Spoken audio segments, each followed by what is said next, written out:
we're in the studio with Hello. Nathan How are we? and Sensei Bill, who is in actual fact my dad, who's the first guest on this podcast. We haven't got a name for the podcast yet.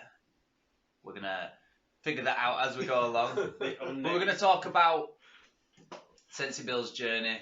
And I say Sensei Bill because it's professional names in here. I don't call him Dad, I call him Sensei Bill. Yeah, Bill. And Nathan calls him Bill because he hasn't got that relationship. But Sensei Bill's no respect for him. I've got too much respect for him. Sensei Bill's been training. How long have you been training for in karate? Oh, I started in 1964, so work that out. Well, the other calendars go. Okay.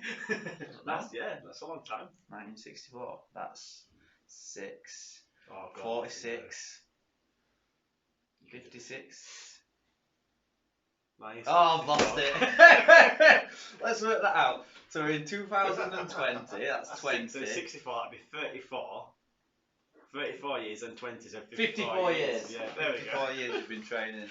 And what made you first get into training in karate? So start from the beginning.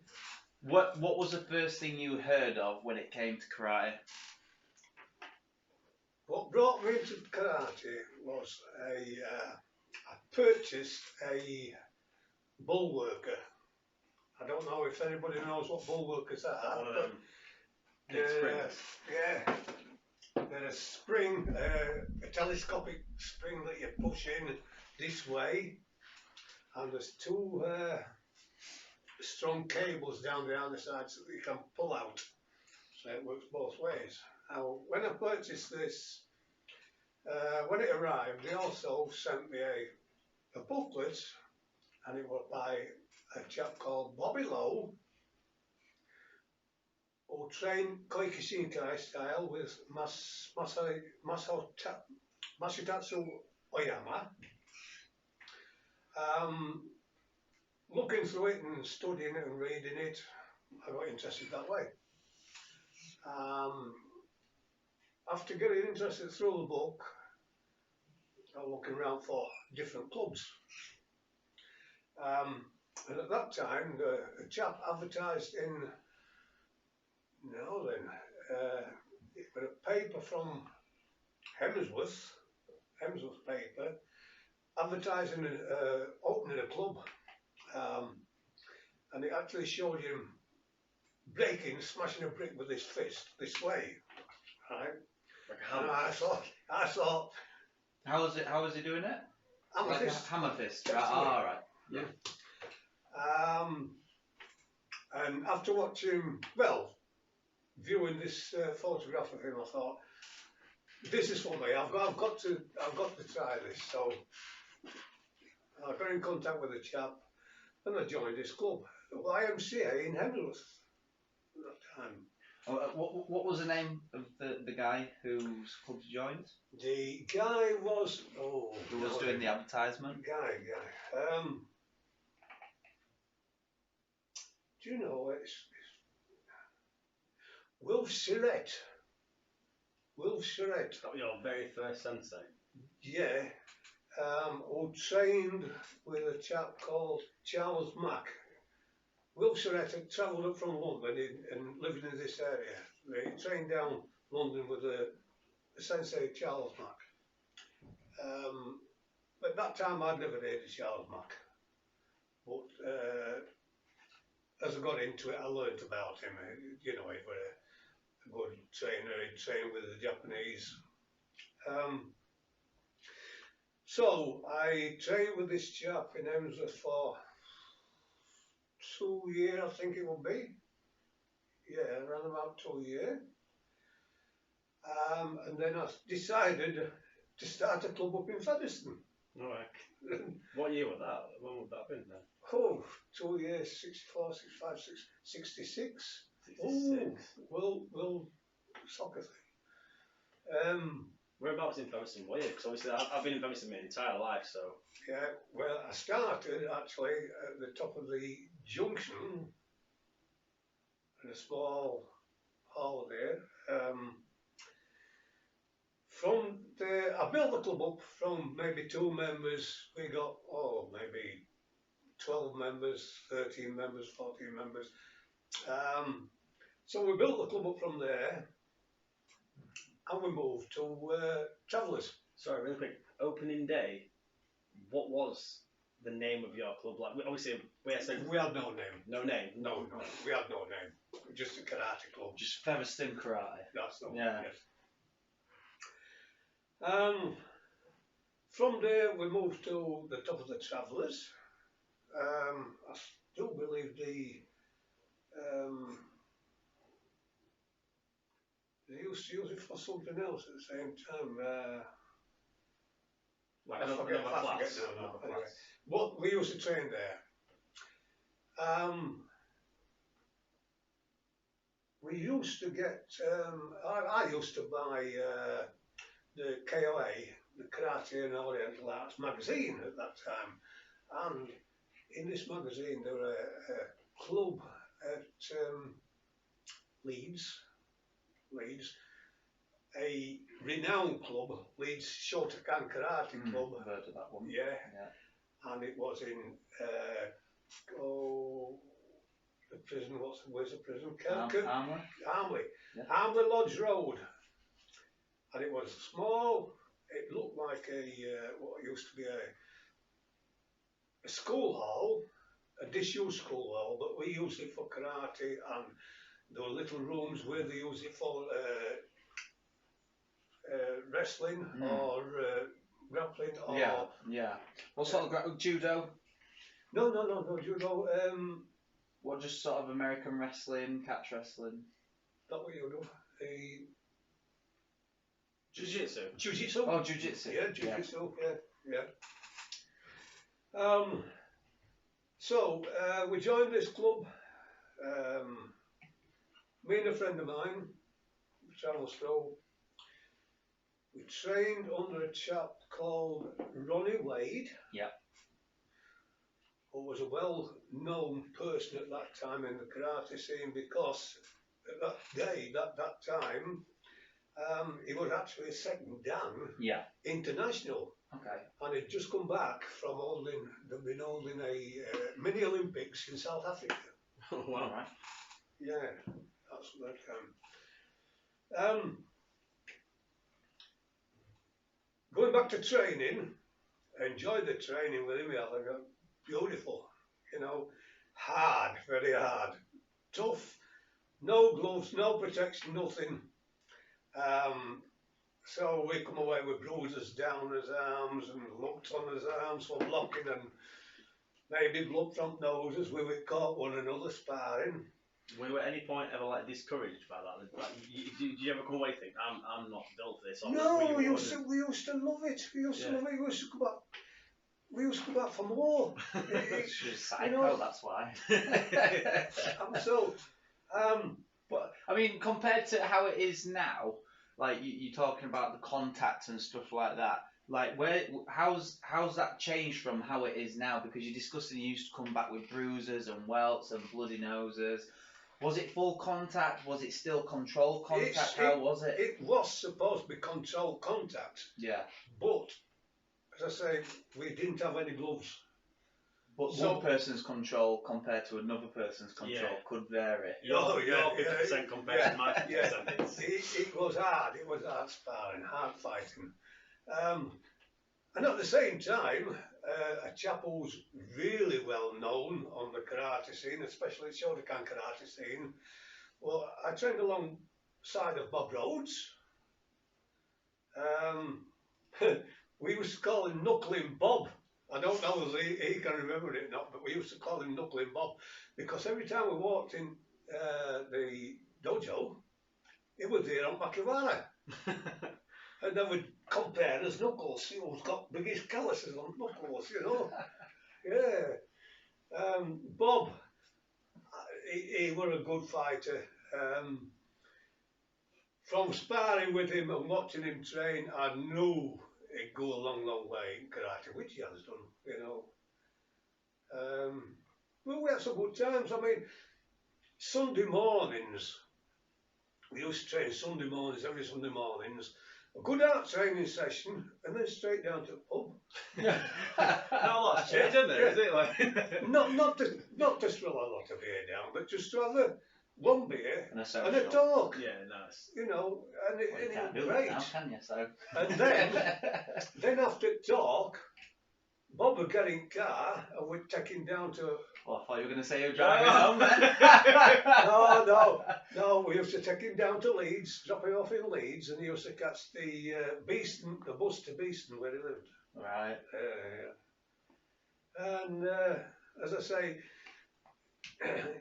you get it changing room and they'd be going, oh, I scored that one. No, you missed. This one in changing room, you know, just acting about.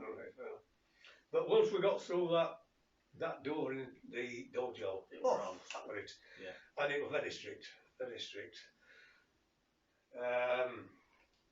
Ronnie Wade was an excellent practitioner of Shotokan karate. I graded there on my first grade was under a person called Takahashi. He graded me, right, and then I passed my grade and I went back to getting changed. I got dressed again, and then somebody comes through and asks me, Takahashi, Sensei Takahashi wants to see you again. He wants you to grade again. Like a double grading? Double grading, Oh, wow. yeah. What did he charge now? I can't, I'm not sure that it's 10 bob or not, extra. And then potentially. And what's 10 bob worth nowadays? Oh, God, 10 bob. 10 shillings, what for that? I don't know. Not a lot. I think I used to pay half a crown half a crown for training sessions, Sunday mornings and through the week, because we didn't only just have Sunday mornings, there were Saturdays, through the week there were Tuesdays, I don't believe, or was it Wednesday? Anyway, I don't know. But so training days, sorry, obviously down here where like Monday up to like Saturday morning. Well, actually, what they split it in them days to basics and kata. Yeah. Some days, and then the next days were sparring. Yeah. You see something that's quite similar with jiu-jitsu now. I know a lot of times when I'm looking for like classes with that, you see you've got your dedicated white belt classes, and then there's dedicated like just for practice like sparring classes. Rolling. And then there's your higher grades. Rolling. Rolling. So that's quite similar. That's quite cool. And as I said, I graded under Takahashi. I also graded with. So you graded under Takahashi up until what point? Yeah. So what? That was just weekend. You have to train through the week, right? Yeah. And then you weekend grading. Right. Yeah, but obviously you didn't grade every weekend. No. Every 3 months. Every 3 months, yeah. And what belt did you get to under Takahashi? I think it was yellow belt. Yellow I'm belt. really sure it was yellow belt because I remember Bob Rhodes was actually green belt then. If I remember right, yeah. Oh, excuse me. And then the second Japanese chap who come there was Sensei Kato. Were a very hard, trainer again, and we come through, we trained with him, and then we broke off. It was Saturday morning. We trained Saturday morning, and then we broke off training till grading at night. So it's Saturday afternoon. Yeah. Yeah. So me and a friend of mine, we thought, well, we'll go to pictures. Well, Sensei Kato heard us.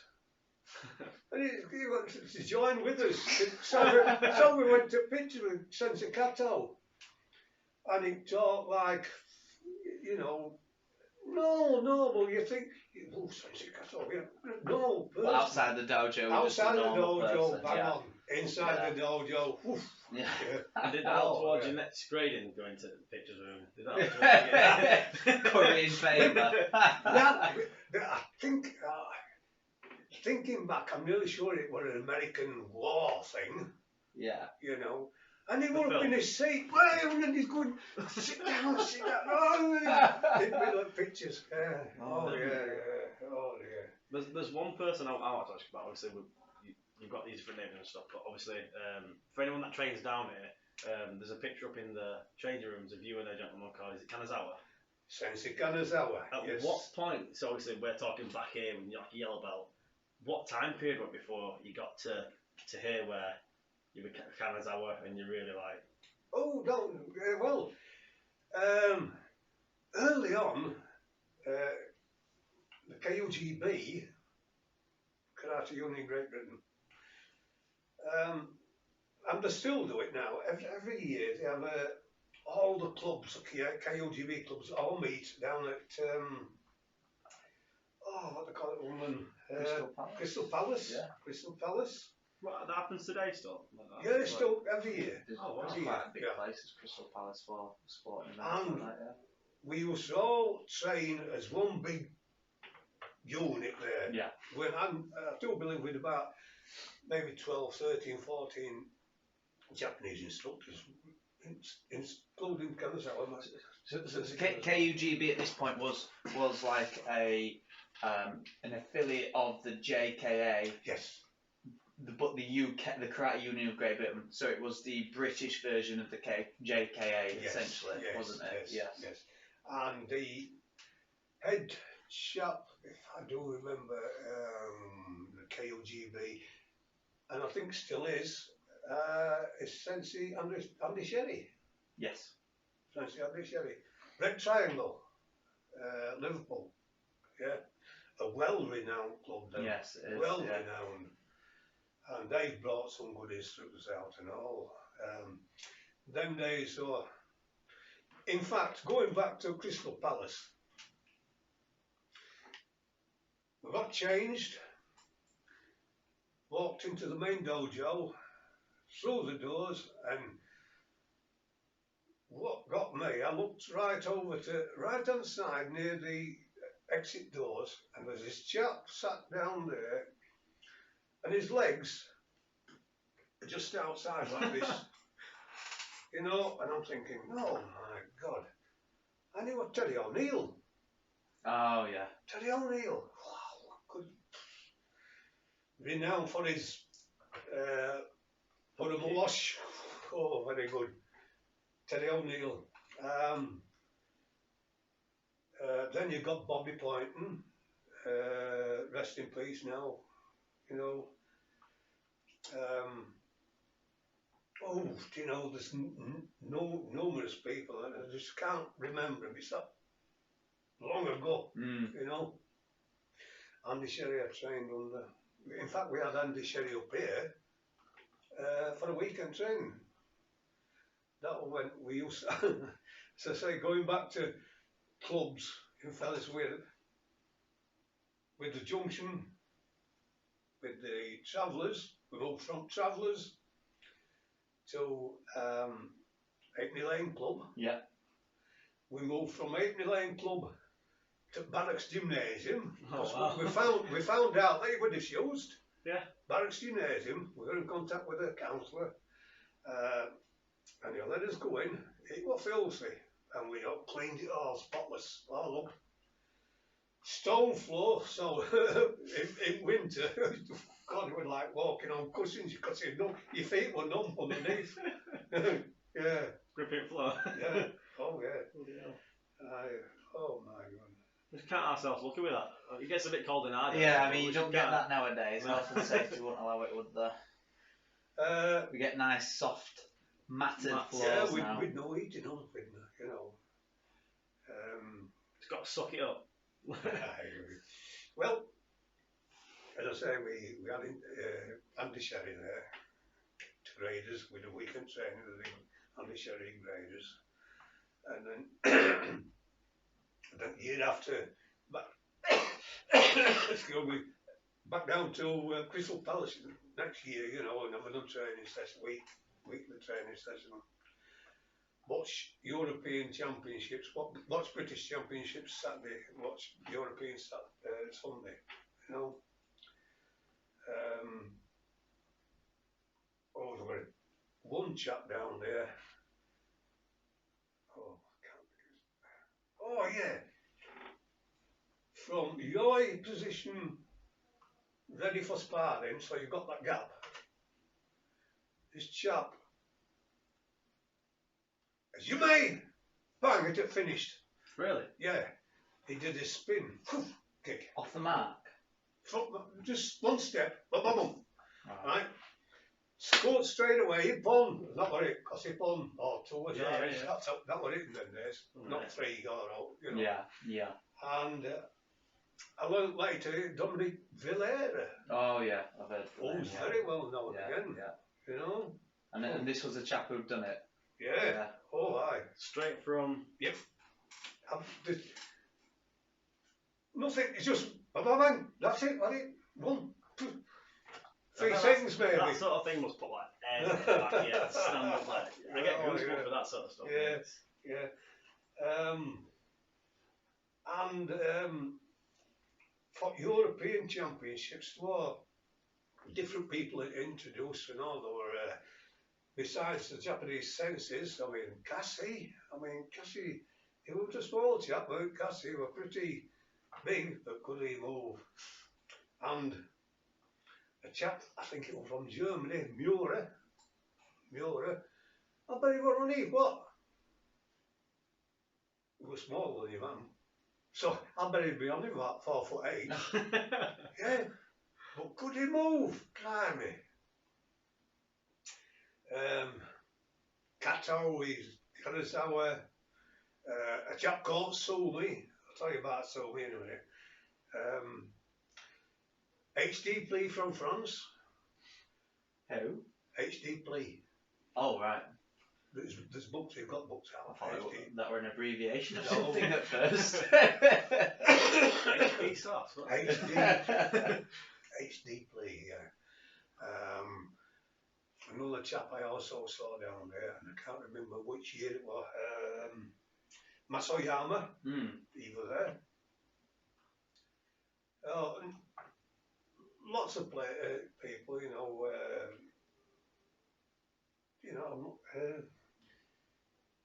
I can't think of his name now. There was a Koike Shinkai over there. Steve.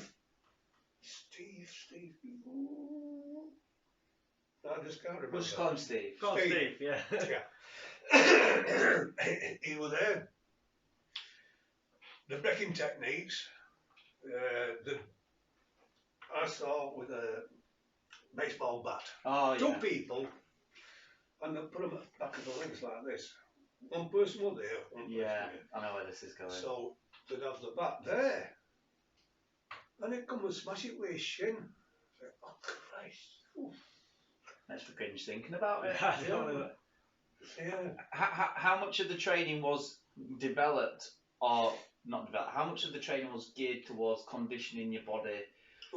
Because nowadays you don't get as much of it, and that's down to sort of a lot of health and safety and the fact that I guess it's more. There's more kids getting involved in this day and age. But back when you started, tell me if I'm wrong. Was it more sort of teenagers, adults getting into it? Yeah, definitely.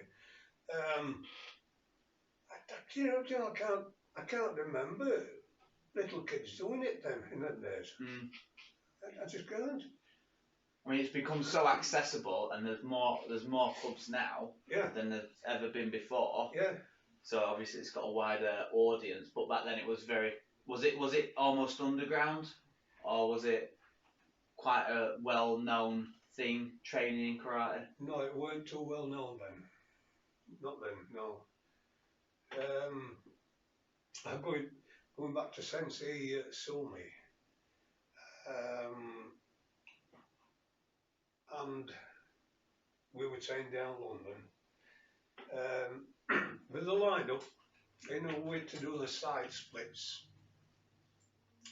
Well, I'll demonstrate anyway. But So I'm in my gi like this, and I'm doing side splits like this, struggling as I'm struggling now.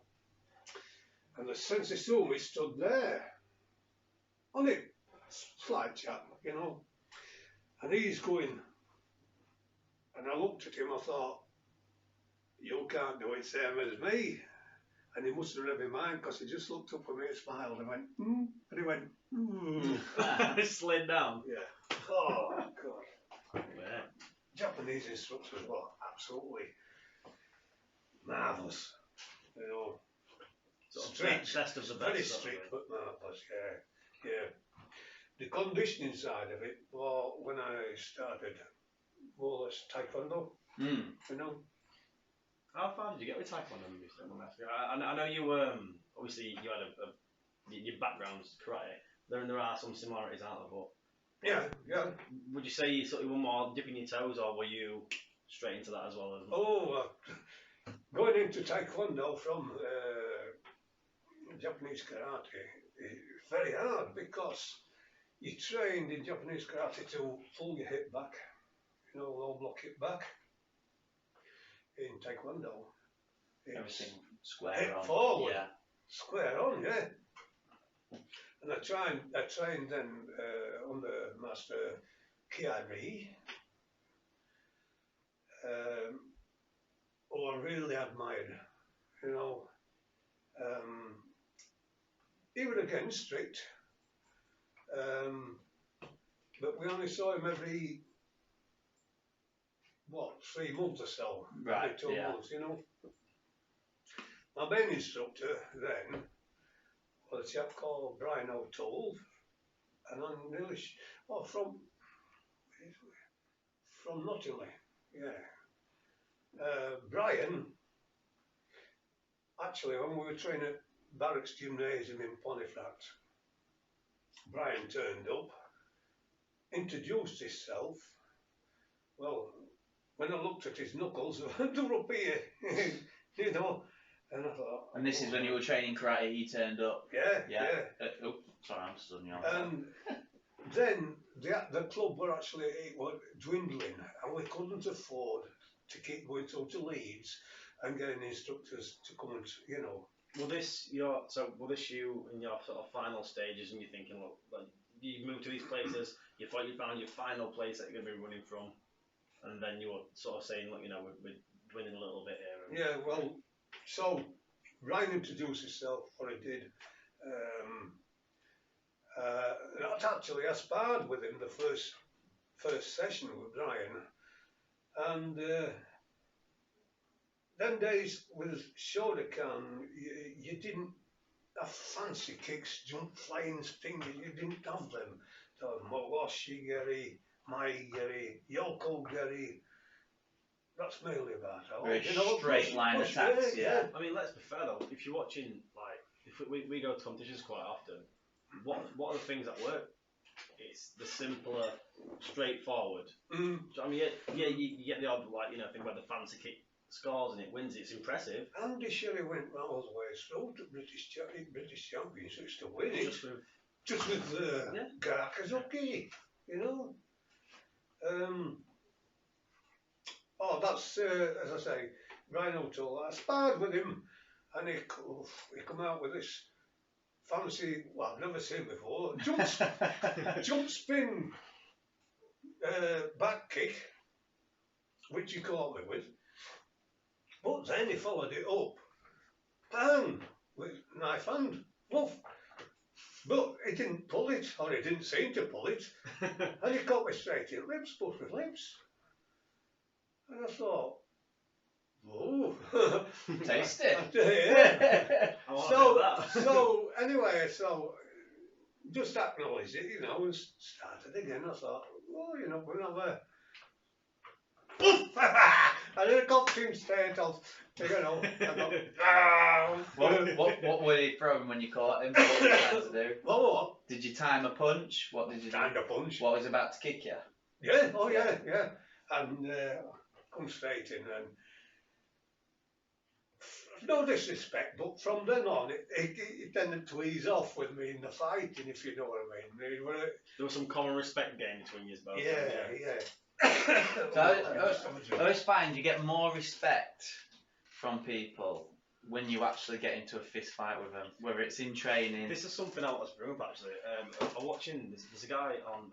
They call him Icy Mike. He's like a YouTuber, and he has like just like live videos every once in a while. I watched one of his videos and we're talking about every once in a while you'll get that one student who comes in and they might, whether it's intentional or unintentional, they'll be beating people up and inspiring them, maybe going a bit too heavy. And obviously we don't have that gym culture here, do we? We have like a sort of, we're here, we're technical, we're going to practice what we've been learning. Yeah, it's definitely not a fighters club. It's not, but doesn't mean that fighters can't come here and benefit. Yes. Do you know what I mean? I think going to benefit more from both sides slowing it down, both sides getting something from it than one person just beating on someone. August, how did you sort of like deal with that back in the day? Because obviously now we just probably maybe have a conversation, and it's not always an easy conversation to have. Because you're like, calm down, and how do you tell a grown man to calm down? Yeah. You're hurting me. And one person's power is like, you got a strong person, that their tone down is still quite strong. Yeah, your 50 might be my 20. That's it. But how did you deal with that back in the day? Because obviously I'm guessing. You mean if I had a big opponent coming at me? If it were a guy who you're there, you're sparring, and you're wanting to learn and practice and build off each other. You're not there to hurt each other. There's no egos involved. But then there's one person who's maybe in group who's just taking a bit too sort of far, and like, as an instructor. If I recognise that he weren't accepting the respect what his opponent's giving him, or me, if I were his opponent, I might happen to slip one in as he come forward, kind of thing. Yeah. So he respected what I could do. Yeah. And that I'm holding back. Oh God, I've got a tickle cough now. Because I mean, obviously now it's different for us. Cause, well, I say more yourself, being like a gym owner. You've got obviously like children, you've got women, you've got like people of all ages, coming in, different abilities. And if they're getting put in with that one person who's really trying to hurt them, and they're getting nothing from it, it's like, what do? Do you say to that one person, sorry, you're going to have to go and you lose that one membership, which you have got to think about, or do you let that person carry on training and risk all those other... Yeah, you got to let them go. It's people getting injured, people getting... But obviously you're on about conditioning. With karate, it's different because you kind of... I think the condition with karate, you still had, the masters, they would condition their hands, I would think, I think what I'm trying to say is, like, with the karate sparring, were you more accepting of a harder hit because you're looking for that conditioning? Oh, yeah. See, I think it's a different era now, though. Yeah. No, of course. That's why, I mean, I don't think I'm strong, but I'll still take a blow. You don't think you're strong, but we've got, like, a dojo full of people who are, half his age. More than half your age. And we're doing like planks and we're all dropping, and you're up there, you'll be on Makiwara, and people are walking in class, it might be the first class, and you're just going there, boom, and you're like, oh, it's weights upstairs being dropped. No, it's Sensei Bill. But like, that's going back to Taekwondo, conditioning. I mean, I watched Sensei Ray. He put two pine boards, two boards that thick, with his fingers, and this were at Kelvin Hall at Glasgow. And the chap who were holding it must have just slipped with wood. So Kyrie, he went like this, and the board went sideways. I thought, oh Christ, he's broke his fingers. Oh. Look again. Ow! Fingers straight. Right, thick wood. Just got to look at your fingers to see the condition. So come close to the camera and show the camera. You think, look at these fingers. What's wrong with them? Come close. Get close. You see how the shape. Look at that. And you got one finger that sticks out a bit funky. Not the twisted one. Yeah, it could be that one, but yeah. Oh no, better not put that. But Oh, your wrist as well. Let's have a look at your wrist. Oh yeah, I remember you telling me There we about go. this. What's that? I don't know if you can see that. Come closer to the camera. So we've got, there we go, this little lump here. Tell us about that one.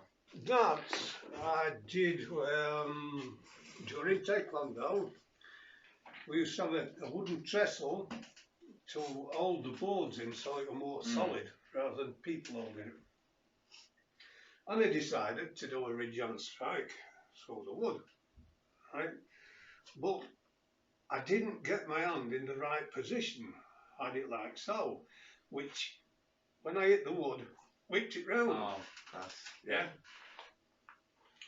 Didn't hurt, nothing. I broke the wood, didn't hurt. Middle at night, 2 o'clock, throb, and it were up here. You know, I went to hospital and they said it weren't broke, and that's how it what broke? Well, so yeah, obviously. But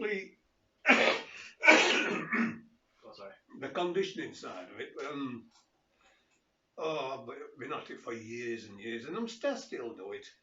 You get to a point where I got to a point that you've got a brick wall.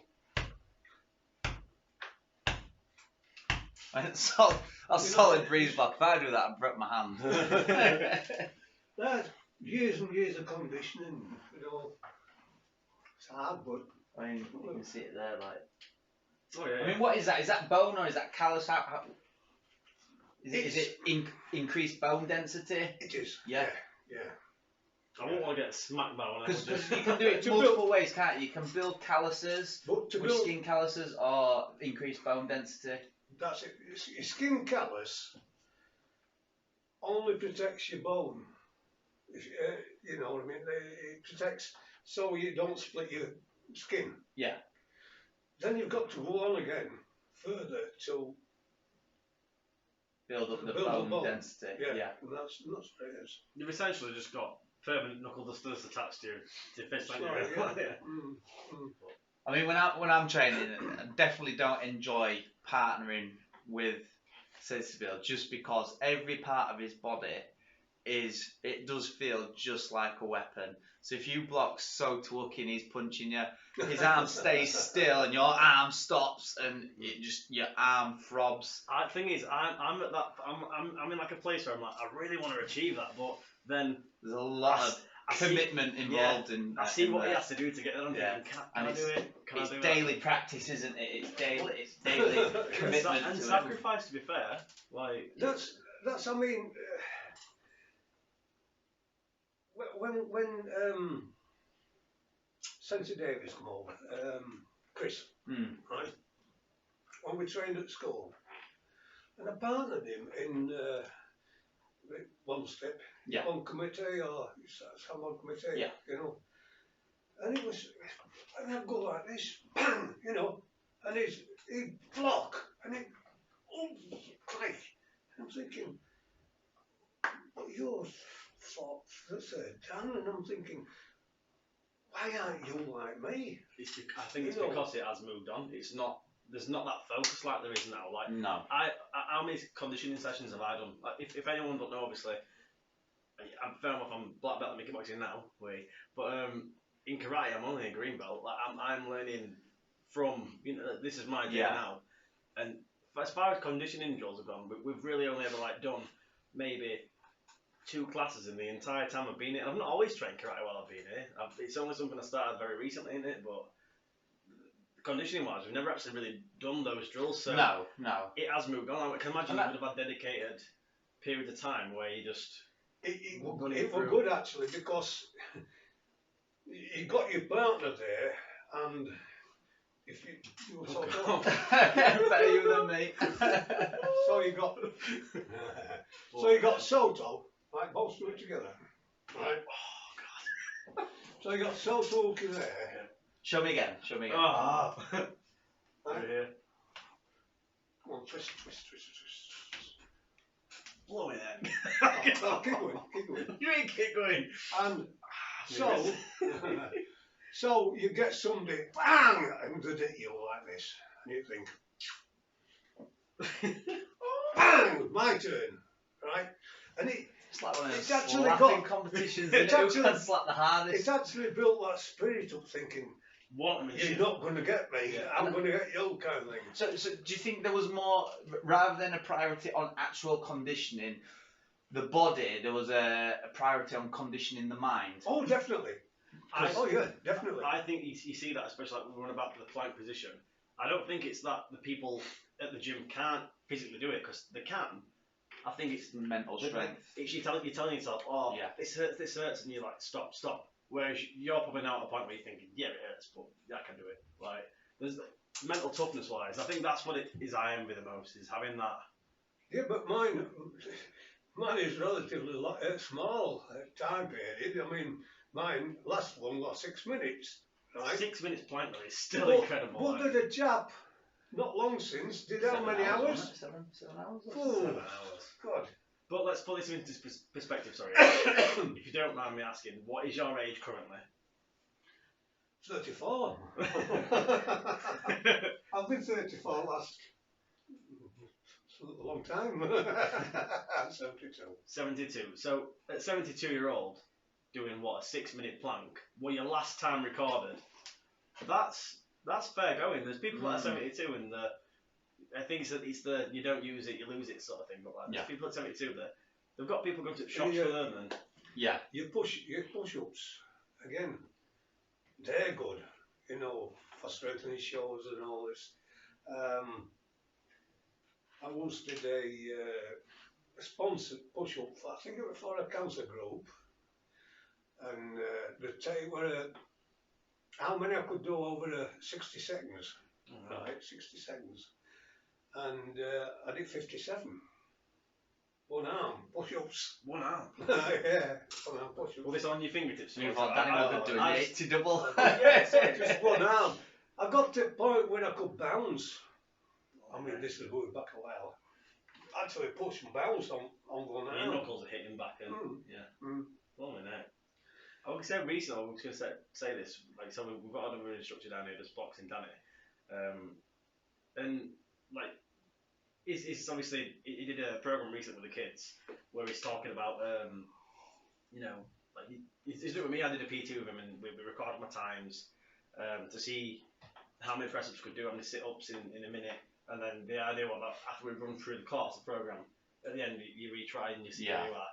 I did shock him, but it's my own fault as well. Just so everyone knows what it's my own what fault. did you get? No, we'll not go there. But Danny, he's sort of talking to kids and saying, look, you guys, here's your sheet, and you're gonna do these exercises, and we're gonna record you at the end of the week and see how far you've come along and see how you've improved. Now I don't know how the kids got on, but then he says, oh, I'll sort of demonstrate just so to give you an idea. Gets in position. I'm thinking, oh, he's gonna whack a few press ups out and show the kids. No, minute timer starts, and he's just bangs at 80 press ups out of nowhere. 80 press ups, just whacks them out. And even then, you could tell it wasn't really 80. And it wasn't even easing up, really. And I'm thinking, that alone, like the mental strength from that. The mental strength from I that. can get to about 20 and then I'm like, yeah. Obviously, I don't know if you. I think I've had it now. I don't know if you mind me mentioning, but I don't know when this is going on. But during, I'm on about the 3,000 pounds. Is that okay for me to talk about that now? Or? yeah. Go for it. If you're out listening, you want a sponsor. I'm doing a 3,000. So what it means is sponsoring. Sponsor me now. It's for a good cause. Now, from the 1st to the 30th of November, I'll be doing 3,000 press ups. So I think I've worked out about 100 a day.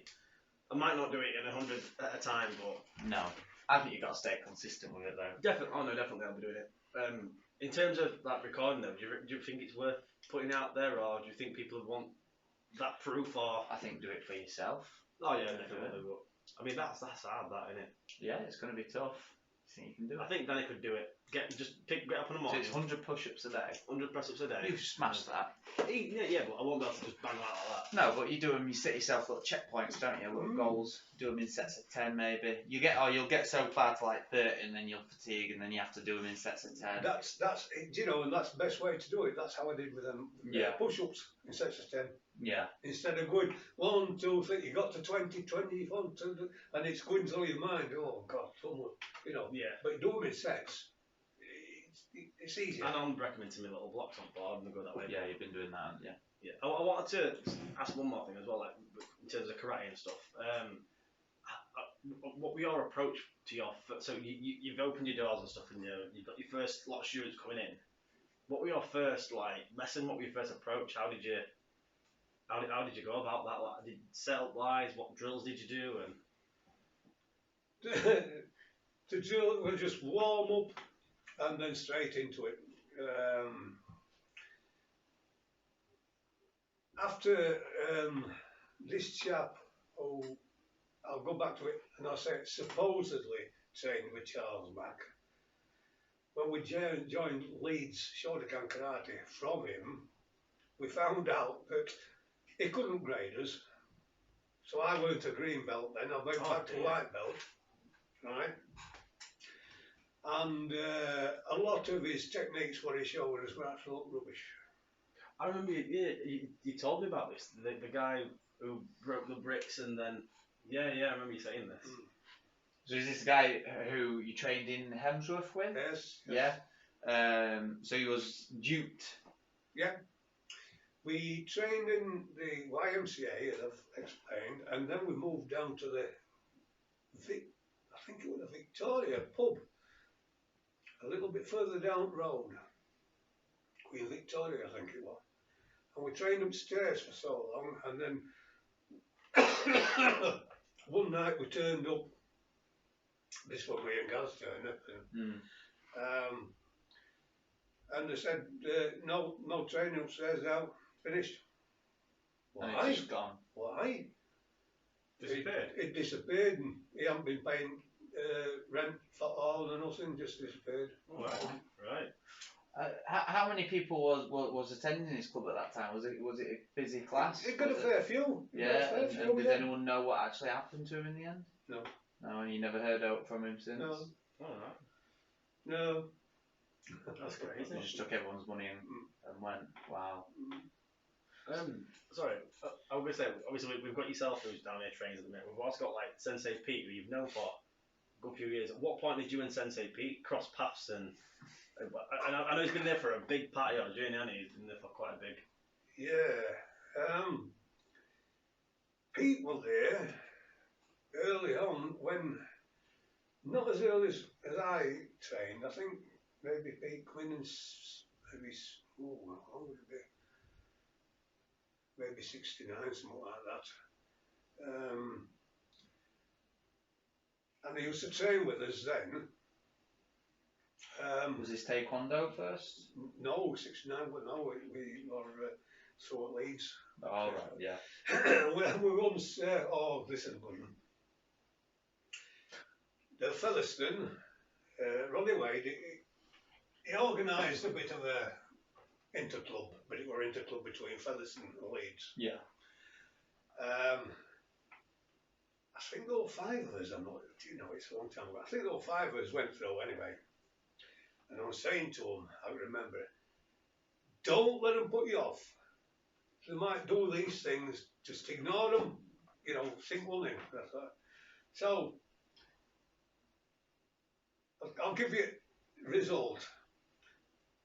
4-1 and 1 lost. Right? Out of your 5? Out of Featherstone lads. Alright. The person who lost, well, the person who said, don't let him put you off. Right?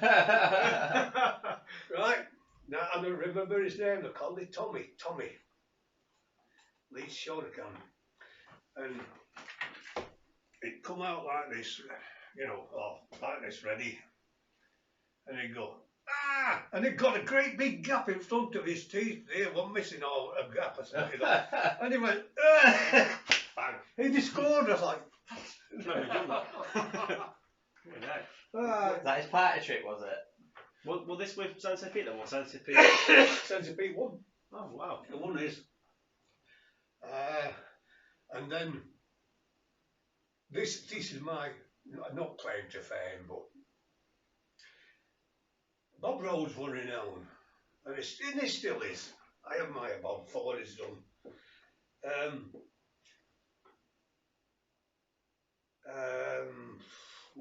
Ronnie Wade, we asked him to come over to, it was a school at Aitney Lane, junior school, put a demonstration on for him.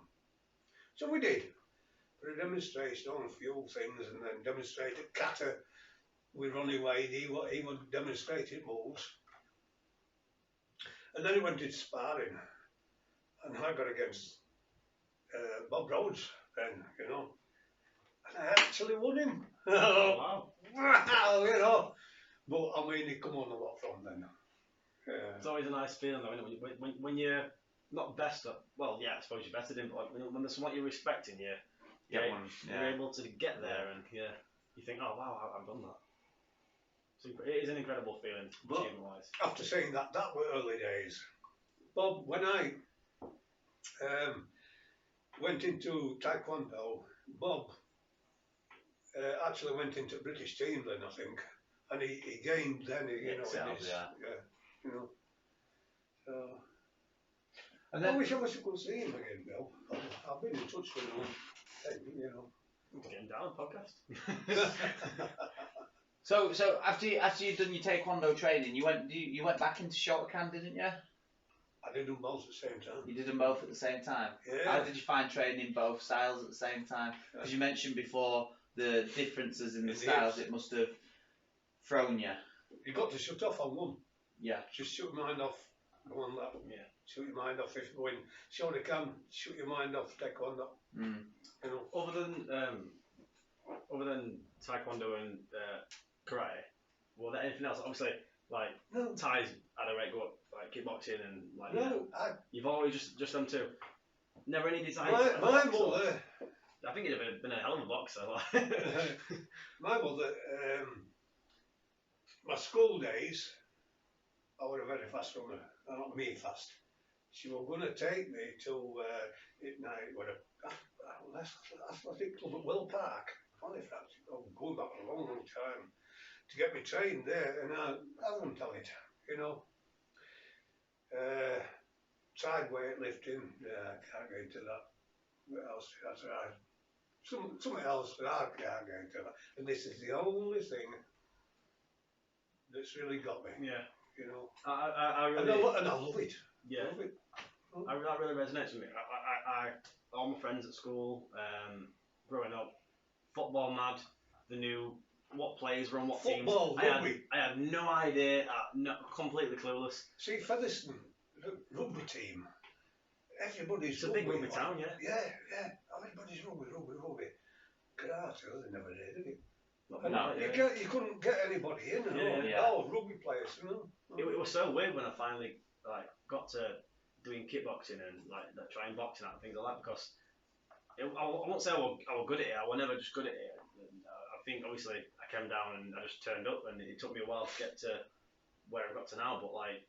But back then, I couldn't kick a ball the same. I kick it aiming forward, it go face somewhere. We'd always play football in the street, or I'd want to join in, but I always had that bit of a. But then when it comes to things like this, anyone can turn up. Anyone can turn up and just hit the pad and eventually tweak it. But yeah, I mean, in martial arts, you definitely get strong, what you call hard people who do it. But martial arts, for me, I never see it as a cool thing. And I think when you say to someone, "Oh, I do karate," you're never the cool kid who does that. No. So for me, karate is definitely an activity for uncool kids. You know what I mean? Because it's an individual, not sport, but practice. Yeah. You're not relying on a team. I mean, I would say when I played rugby, I was shockingly bad. I could tackle, I could defend, but I couldn't score a try to save my life. I love playing rugby. I just didn't know rules. So there's the green outside. We used to every once in a while get out there. And I remember my cousin Craig and or Josh, or Linda, a few people, and they'd all get into a game and stuff. And I won't always be involved. I might be remembering this wrong, but I won't always get involved. But when I did, I had no issue just really getting stuck in. I really enjoyed it. But I couldn't tell you rules to save my life, and that's not because I didn't I didn't have an interest. I didn't have an interest enough to. Yeah, I you enjoyed it, stuck but I enjoyed that contact. Yeah. I think when I came to kickboxing, I got that contact. Yeah. I think that's where I sort of. Yeah, I'm sorry. There were another one. Martial arts wise. No, but it helped me in martial arts. Gymnastics. I can imagine. I loved it. In fact, we had a club at school. And after school finished, we got all beams out, ropes out, and everything. Os, we vaulted over. Os. The horse. Os vaults. And we used to do head springs, neck springs, arm springs, fly springs. I mean, you look at someone like George St. Pierre who actually does gymnastics. I don't know if he still does it. Was part of his actual training regime just because of the physicality of it, and it's all functional strength as well. It's not. It's got obviously George St. You look at George St. Pierre ripped up. It's not look good muscles. It's actually functional muscle mass. And the ropes, you've seen the ropes, haven't you? I mean, the great thick ropes like this. I could actually pull, put my legs out, and lift myself up with my arms right at the top. Take some strength. That's that would be mint, wouldn't it, to have in the dojo, like its own little gymnastics area, practical strength area. Another one, Mr. Tony Townend, one my PE teacher. And one more, we'd have hold of the ropes here, and you'd to swing your legs up to touch top, if you know when, and then up again, then up again. Yeah. So he's actually upside down, touching with yeah. Never mind. So CrossFit. As far as like things at school, then, what were you like with that? Did you ever like get stuck into football or rugby? I mean, I played football, I played rugby, I went swimming, I did all the activities, but I never. Like football, I played in the goal. I wasn't a bad goalkeeper, to be fair, which is weird because I couldn't catch a ball. I did well. I can't throw nor catch a ball. I could save some goals. Rugby, not so good. I mean, like I played a few different positions. I couldn't catch a ball again. I couldn't score tries, but I could tackle. I was a really good tackle. So when it came to martial arts, obviously, did you, were you his first ever teacher, or did he go somewhere else first? I've always wondered that. Did you? So were you all right? And for you as well. I weren't interested at first. I'm going to say, what point did you go? Ooh, like. So what you used to teach down at Featherstone Junior Infant School, and I would go down sometimes, and I'd watch, but I think you used to ask me, didn't you? Do you want to join now? And I'm like, nah, I don't know. But I think I used to practice the moves at the side, didn't I? And then one time, I don't know what it was, I just decided, I'll give it a go. I think I was 10 years old when I first started. I thought, I'll give it a go. And then I think you took me down to Carlton when you had the club at Carlton, and we did a bit on the side together, didn't we? And you showed me. So yeah, it was like my first ever sensei, and then the actual class that was being run by one of your other students, wasn't it? Mm-hmm. And then I jumped into the regular classes, and that's kind of how my journey started. Did you ever have that moment where you're like for me, well, I tried to play football, I tried to do that, and I don't know what it was. I really wanted to be involved because you feel like left out sort of thing. You're like, I don't really belong in them circles. But then, like I said, I got down and did my first few classes. I'm like, oh yeah, like this is more my speed. This is I'm in right gear here. I don't think I ever got like that. No, I think I went along with it and I just enjoyed it. I didn't really think too much of it. As I've got older, it's definitely I've had them sort of things. Yeah, it's definitely what I want to do in life. It's been the only thing I've actually like I can learn martial arts quite quick, whereas other things it takes me a long time to learn. Whereas martial arts, I'm one of them people who you can show me it once, I just have to drill it a few times and I connect with it quite quickly. So I do think I'm sort of I have got that advantage because everyone learns differently, and I do learn quite quickly when in martial arts. You tend to sort of like you'll see something and go, oh yeah, and you'll sort of like work it out. You can see I can break it down quite easily in my head, which is weird for me because I'm not a very creative person naturally. opposite. You'll know yourself. They'll come to something in class, and if I can't get it, I get angry. I'm very angry, Yeah. and then that anger turns into like an obsession then, and I'm just obsessed with getting it right then. But out of stubbornness. No, I mean, you had two, there were you, and then there were me who trained, and your mother who trained. So that's another thing. That pushed you and all. Yeah. And you first off, you were doing kata competition. Yes. And you were winning, So what was that like? And then you went on to kumite. Well, I think that the first ever competition I did them both, but then I probably did more kata over kumite. Yeah. What like for you is his dad? Obviously, he's going for his first competition and he's finally got into it. He's picking it up and stuff. And proud as hell. I can imagine proud. It's like very wow. proud. Hey, wow. So obviously I know. At what point were they sort of like not handed over? Because I know your club was your club and this club is your club, and they're not the same club and it's different. But at what point were they sort of maybe like mantle? Because I suppose the mantle's not been passed along, has it? But it's more. No, you're the sort of I think it was a slow transition, wasn't it? Like I started taking more and more classes, and you started to actually train in the classes, and then at one point it was just kind of like me taking all the classes. I can imagine that's a proud moment too. Like you're in a class, and you're thinking, bloody hell, this is my son. I've done this. Like proud of us, so. I bet that's ace, that, innit? How it's come on in business wise and all. That's the thing. That's another difference, isn't it? Compared to back in the day, like for yourselves, like you say, you had like the hall and the place in like Ponty Barracks and stuff, and like how different is that now? Like, were there ever a club like Ty's got now? And there's these like super clubs that you see around the world. Oh was no, there ever no. that sort of place? No, not like this. It was based on how much money come into the club, and as instructors, I mean, I took, let me see, I took the club at 5 o'clock, while 7 o'clock, that was it, and that was when Brian O'Toole come in then. Well, I up in grades then. I think I was ready for black belt then. So I did 2 hours training. Then Brian O'Toole come in. He took the club then. When he took the club, I went down to Carlton Club. That's from 7 till 9. So that's 4 hours training each time. Yeah. And what happened? There was Brian there, who was senior instructor, and then he got I think it was his brother-in-law, acted as like secretary. And it was split 2 ways. What money come in? Split 2 ways. Yeah.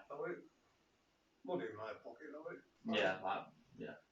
Was it it substantial amount of money, or was it pocket money? Yeah, just pocket money. Yeah. So were you working at Cider then, having your own club then? I couldn't help it. I suppose, did you ever like see a moment where you're like, oh, this is going to be my full-time job as an instructor, or has it always been that sort of... No, it's never crossed my mind. No. No. Do you think it was just limited back then in potential to do that? Or? I think so, yeah. I think that it's a taboo subject, really. I know, I feel a bit cheeky, sort of like. No, it's not cheeky. I mean, because there's 2 sides. There's a side that believes you shouldn't make money from martial arts, and there's a side that believes you can make money from martial arts. I happen to sit on the side where I believe you can make money from martial arts because you're offering a good service. Well, this is the thing though. You're not doing it because it's not like you've opened up a shop and it's like profit. It's all like. No, I've never actually been in it for money like that. No. Like you love martial arts. You've grown up around martial arts, so you instantly love martial arts. Yeah. I mean, I've really grown to sort of like really like sort of love it.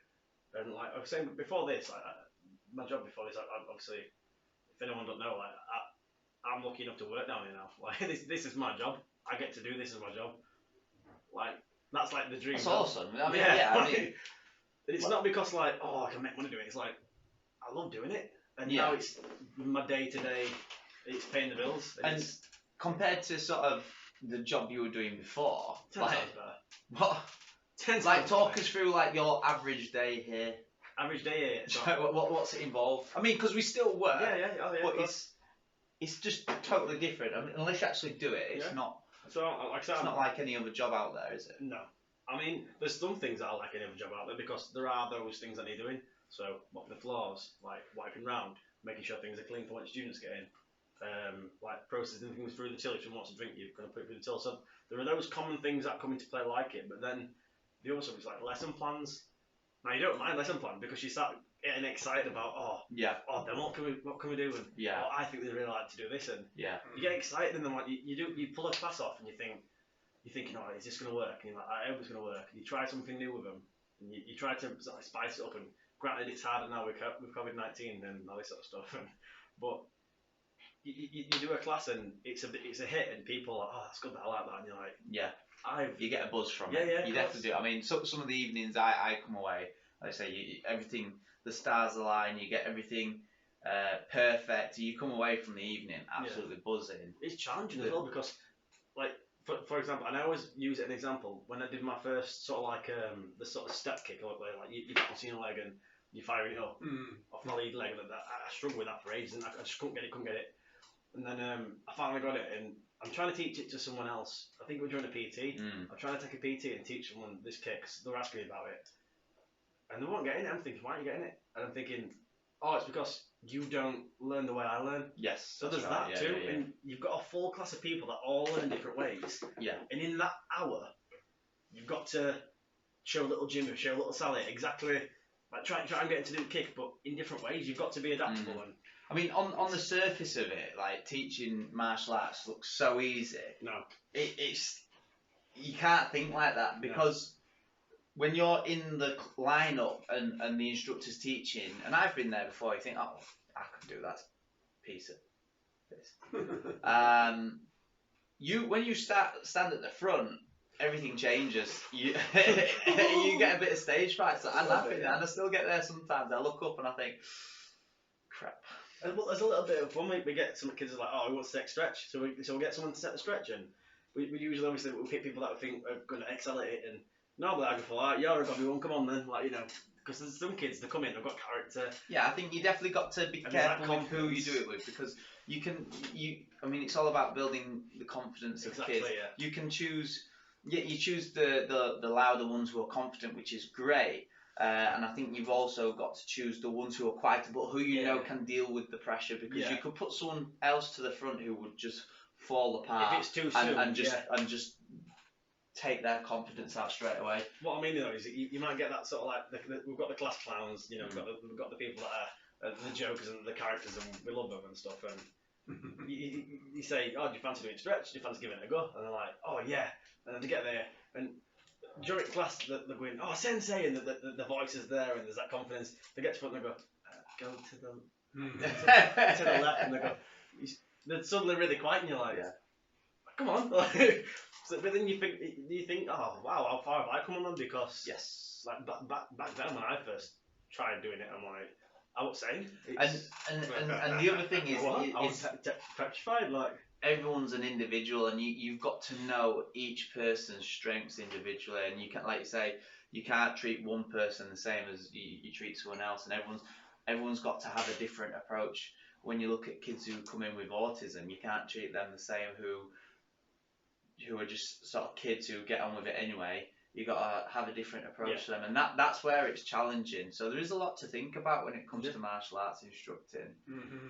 But in terms of like this and my other job, was literally, I was getting up, I was sitting on edge of bed thinking, I just don't want to. So some days I was getting there, scraping bites in my teeth. And I'm here now, and like you're like, Nath, go home. Like you're like, you'll get to the stage where you kind of like, oh, do you know? I don't know, I don't see it. But I mean, like, it does come with. It looks glamorous, and it is, but it does come with its other things. I mean, like, we don't get evenings anymore. No. I can't remember the last time I could spend an evening just chilling out. Most people, they start early work, start work early and they finish in the evening, Yours afternoon. permanent afters. Mine is permanent evenings, and that does my head. I would much rather teach on the morning. So Saturdays are perfect. Saturday I can teach on the morning, and then I've got the rest of the day to enjoy myself. I come at a different perspective to you because I've done the early morning starts, I've done the middle, and then I've just recently come from nights, which is obviously 10 till 6, and I'm like, if I go to sleep now, and I might have this many hours left in my day. I'm up now and I'm thinking, right, I'm up at 8. I've got from 8 till 12 to do whatever you need to do. Whatever I want to do. Yeah. And then afterwards, I'll finish at 8. I might pop through and see my friends, and I'm seeing people more than, not this week, granted, but than I have been. It is really sort of nice, but obviously you have different responsibilities to me, and you know what I mean? Sorry, go on. No, go on. Going back to your when you stood out front, it's never actually hit me like that because so sure I can train at Leeds, because you didn't have that frightening thing in you. How can I put it? Got scared at you. No, you got respect for who were out in front, and he said this, and you did it, and that, and you learned. So when you went out in front, you said this, that, and they. Yeah. Do you know what I mean? I think that's another way it's changed because it's a bit more relaxed now. So not that it was strict, it was, but you had that sort of. There were more adults there, and you were there to train. Now kids come down, and there is that element of fun too. So they're expecting that fun too. It's like, and no disrespect to that, but I go in there. Sometimes I take all classes. Yes, you do. Yeah. I go in there. I'm stood there ready. They know I'm ready because I do certain things, and I'll stand there till. Yeah. The thing is, I don't know how you do it because he's got this presence about him. That's what I tried to get. Yeah. There's something to it because I recently took a class and I tried that. I'm like, Sensei did this thing, and so I'm stood there and I sort of stood there quiet, and I'm thinking they'll quieten down. They'll see I'm stood there, and then nothing happens. I'm like, what? It's the air of authority. You slowly lose your but like your dad, it'll be side whatever, and then he'll stand up front, and he'll sort of get ready, he'll look around. He might say right then, or he might just stand there, and everyone goes, and they're there then. Typically, that is an adult class. I think as well when you look at that, before, like you said, when you first started training, it were teens, it were adults. There were no real kids who used to do it, and it was geared towards the older age group. So you could do that. That's it. Yeah. You couldn't do that with kids. I mean, you could to a certain degree, and certain kids would run with it, but a lot of kids will get put off and scared by that. And the priority of martial arts over the years has definitely changed from being a form of self-defense into a activity where you can get fit, socialise, and confidence. That's the biggest thing. To be honest with you now, no disrespect to a lot of people, but there's some people could come here now and I could take that class as I used to, and I think, no. They wouldn't stand it. They wouldn't stand the training. But that's that same thing about with the gym cultures. For example, there's our gym, which is a very much like a sort of family community one where anyone's welcome to come down and give it a go, and it's for your people that are wanting an introduction to martial arts and to learn and have that safe environment. There's then other clubs where, and this is not me bashing them, I think they've got the place, and I think there's people need them clubs too because it's their way to learn, and they'll literally go and they will just beat each other up, and they'll inspire them. It's heavy sparring, and this has never been about that. Clubs are what's this? Yeah, but them people are not for our dojo, and that's fine. What I mean is people want different things from martial arts. Yes, and that's it. It provides for everyone. Yeah, so, absolutely. You've got your people that want to be fighters and want to of course, get into a scrap, and you've got your people that want to learn a bit of self-defense, get a bit of confidence, get fitness. Like you said, you're 70 odd now. If I'm able to move the way you're able to move at 70 odd, I'll be very happy. Zimmer frame. But I think a big part of that will be down to martial arts. Yeah. I definitely want to be doing this when I'm older. I don't think there's. I could never imagine a time where I'm not involved in martial arts in some form. In some form. And the thing that's always got me is that I've always wanted to try every martial arts, but you get stuck in one form and it's hard to get out of it. For example, like karate. If you want to be proficient in karate, you've got to be doing it all the time. I'm having this with jiu-jitsu. I really want to. I watch it. I think I'm so impressed when I see people do things like UFC and things like that. Or you're watching like a fight, or you're watching like dedicated like jiu-jitsu fights. You know, oh wow, that's bloody impressive. And I think I'd love to be able to do that. But then it takes so much dedication, and you know me, unless I'm 100% in something, I just won't bother. Yeah, that's it. It is a bad grappling, aren't you? Oh well, dabble. I think I could have been decent at it. I think you've come away with trophies, haven't you? Yeah, I've come away with trophies. I've got, I'm not crap. I will see you fight one more time before you say, yeah, you're done with it. I'm going to bully you into doing it. I'm not crap at jiu-jitsu. You got me blue belt in jiu-jitsu. You've been in cage, you know. Yeah, I'll watch them, Yeah. But the thing, again, that's where the priority is different. It was for me. It was never about fighting. It was always about testing my ability. And I didn't like getting in the cage. I didn't mind it when you were actually in there and afterwards. Just the same. The build up to it. Imagine going to football practice though. Every week you go to football practice. You practice. And you're never going to play a match. Yeah. Like at some point you're practicing, hitting pads. You're thinking you spar and you're practicing. You're thinking, oh, I need to try it. Yeah. I think it comes for everyone. I think everyone gets it. Yeah. Kind of. We won it Hartlepool. And he went in cage against this kid. And did you catch him across face or something? Yes. He caught him in the head. And he started complaining. He's kicked me in the head. What the hell do you expect? Well, that was like a dodgy interclub, that. I mean, let me tell you about that. We went there as a team, and the cage, it was basically a small gym, and the cage was made out of not the chicken wire stuff or the mesh or whatever. It was made out of solid metal, like a cheese grater. Oh wow. And we took one look at the cage and we were like, we ain't doing it in there. I mean, you'd have literally cracked your head open on it if you'd have gone into it. There were no give. It was just solid metal, like being in a prison. Yeah. And then we took part in the competition on the mats, the matted area, and there were like radiators stuck out at walls, so they just propped mats up and stuff like that. And the rules were just like, head contact's allowed, but it's controlled, and it's like, how can you do that in MMA? It's just, usually at that point, amateur was usually just body shots, but this one, like, you could hit to head and stuff like that. Hit him to head. What were your opinions? So obviously you've been around to see where, like things like, obviously like, hoist racing, them sort of people, like when they first got like Ultimate Fighting Championships up and running, and they're going round and seeing who's the best of the best sort of thing. You would have been around to see the start of that and the conception of that, and like then it growing out to what it is in UFC now. What were your thoughts when you saw these styles coming together and you're seeing like a Thai fighter against a bloody, I don't know, just a boxer, and you're watching these two people go at it, and then eventually you see.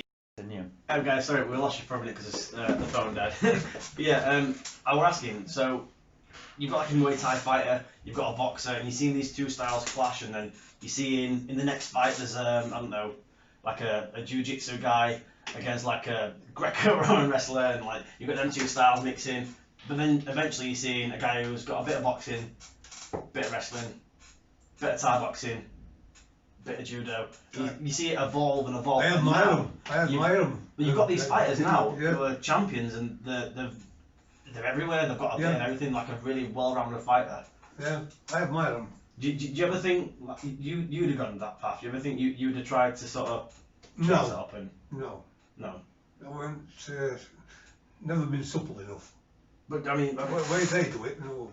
To see them styles come together, were there any point where you were like, oh, sacrilege, like no, you should be mixing them styles, or would you welcome it? Going back to I started in '64, we'd only, this is under that chap again I was talking about, we'd only been training 6 weeks, and it organises a team against a Waterloo club in Wakefield. they've been training all along, you know, Right. got black belts and brown belts in it. We'd only been 6 weeks, you know, and then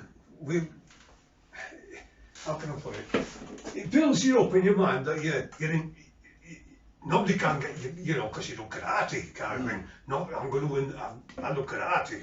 I'm not bothered about what you are. Anyway, first one, I thought I got him on the floor and I'm going like this, you know, not punching him, but pulling him. And then elbows were going in, the separators. Second one, what's same? The separator again. Third one, come out like this, and he went, woof, bang, straight in the throat. I thought, oh my God, that's it. I'm gone.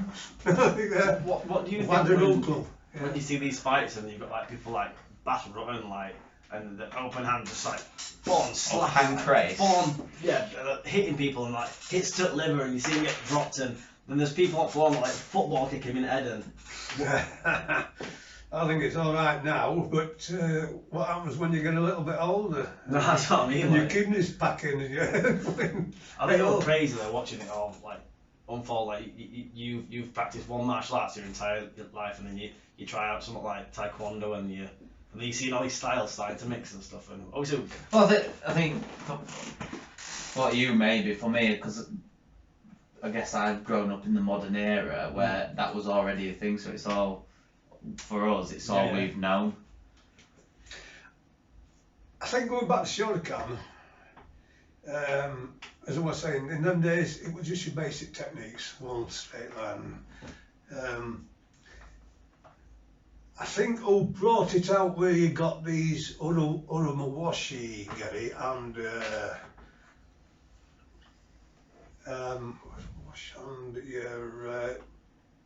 your spin side kicks and you know your Ushiro Geris and all that. Or Tiki Donovan, he you know, I think it's Ishinro or something like that. I think he fetched it out, you know, an axe kick. I mean, he could fetch his leg straight up here. You know, Tiki Donovan. Well, no, when Shotokan first came about, there wasn't things like round kicks and no.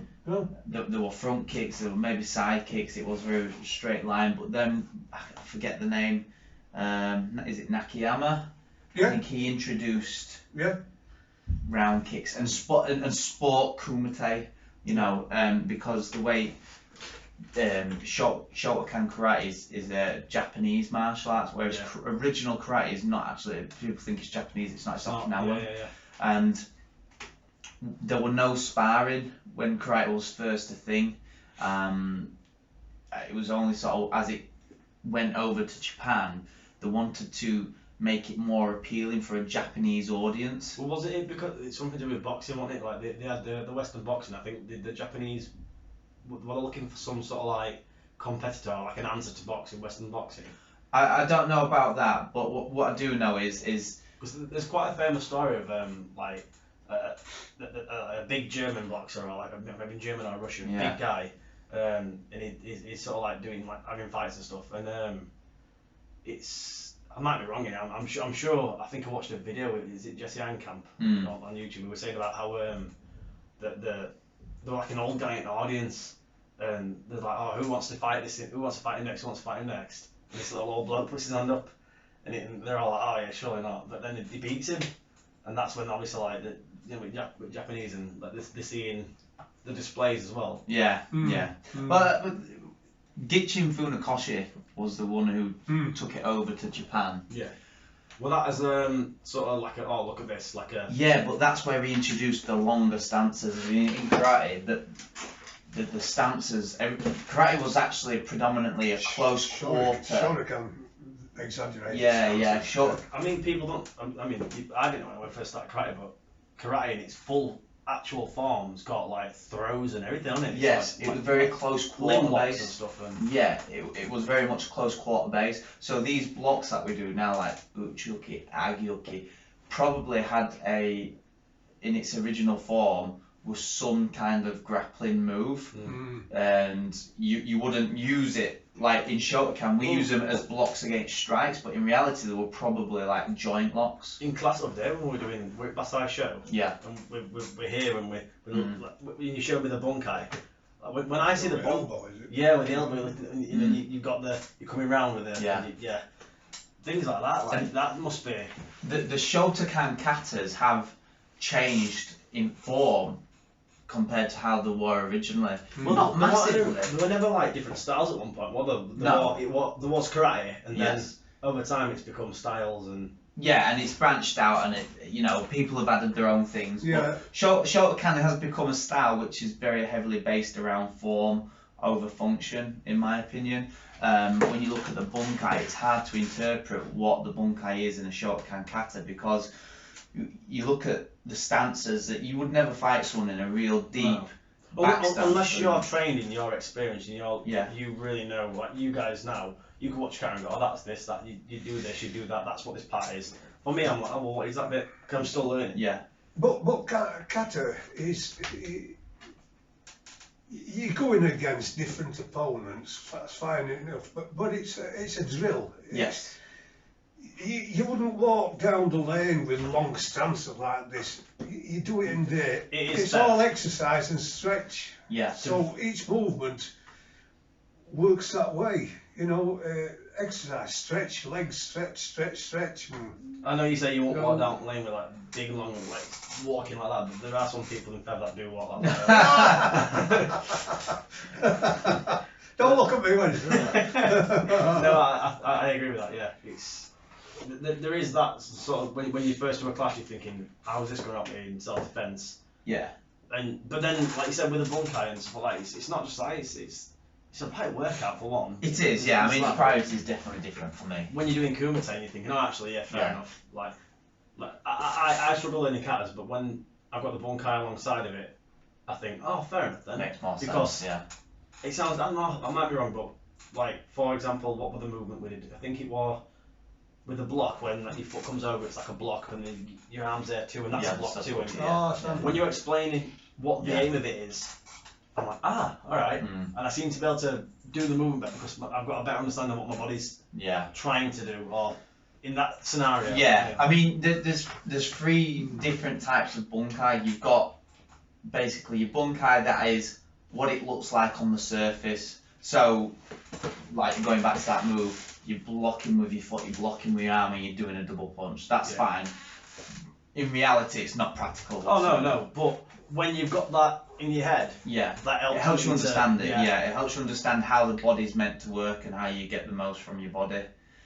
If you look at Goju-ryu katas, this is why I like styles like Goju-ryu and. Did you say Goju-ryu's the sort of style where that's probably more practical? I think so. Yeah, I think so, and they do a lot more conditioning Goju-ryu because it's Okinawan as well, and their positions are a lot shorter. There's a lot more fine hand movements because it's more intricate. We're in closer range. It's like grips, grabbing, and like joint locks and things like that. Shotokan is just it's a very nice style, but it's not for me. It's not a very practical style. Yeah. When you're trying to look at the bunkai, it's hard to decipher what the bunkai is from a certain Shotokan kata because in its original form it was different, and the bunkai was different to what it is now. Yeah. It's just been changed to look nicer, which is the intention. When Gichin Funakoshi first went over to Japan, it was changed. It was changed to appeal to the masses. Yeah. It's like, and so it didn't have that Chinese. It wasn't linked to China as well. They wanted to put their own. They wanted to put their own stamp on it. It's like kata anan. I know it's a different style, so Shotokan, but there's moves here, and you're thinking, what's these? Is it a block? Is it a hint? Right? It's warding them off. Yeah. What are you gonna do? Right. But little things like that when you hear it and you go, oh right, something like it feels like a penny dropped, and you're like, I get you, fair enough. And then you see some bunkai and you're like, you're trying to make something fit work. The kata. Oh yeah, they do. It's when obviously you do your kata coach now, when we're doing the shuto, like practicality with shootout. So how you might use shootout in what we did, like the pull down and the hit. Like we tried things with that, didn't we? Yes. You were trying things and you're going, it just won't work. You didn't. You as yourself, because we talk a lot about like bullshit and things like that, where it's like you watch martial arts and there's a guy stood up in his ear and he runs forward to hit someone and the other guy just goes, well, that, don't even touch him, and he passes out on the floor. And you're thinking, oh god, do you know what I mean? Chi masters. Yeah. You were so conscious of being like, oh, I don't want to, it's got to work. Like, you can't just like, because at the end of the day, someone comes here, especially in kids that are impressionable, and they're thinking, I could win a fight doing this, or they're getting bullied, or God forbid, like I know violence is like a last resort, but it comes to it, and then they try that and they get hurt. Yeah, it like, builds a false confidence. You don't want that. You want something that's practical, that is actually going to be beneficial to learn. Yeah.